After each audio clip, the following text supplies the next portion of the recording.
my professional interests, I really focus a lot of my research and my work on liver disease and renal disease because they're, in my opinion, two very understudied and underappreciated areas of practice where we need to make sure we're optimizing patient care. It's one thing to dose adjust a medication based on renal disease, but we also want to make sure that we're still seeing positive outcomes in those patients.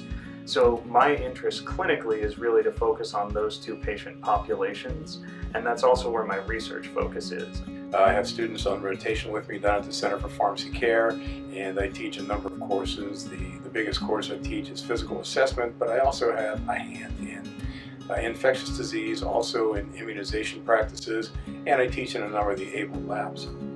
My clinical practice site at UPMC Shadyside is primarily in two intensive care units. A cardiothoracic intensive care unit, which primarily takes care of open heart surgery patients and patients with cardiac issues, and a medical surgical ICU takes care of primarily pulmonary issues that patients may have. One of the things that we do as psychiatric pharmacists is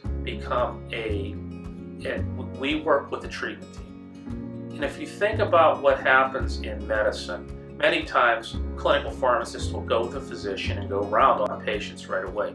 Well, we're dealing with disorders that don't have lab values necessarily associated with them.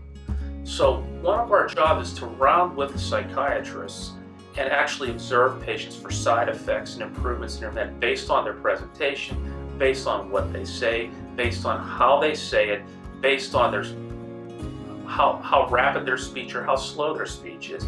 There's a lot of symptoms that don't necessarily involve lab reports. So we really can't treat patients just by looking at a lab. We have to actually go talk to patients. Once a year, Duquesne will take its entire second professional year pharmacy class to Washington, D.C. This is a very unique experience.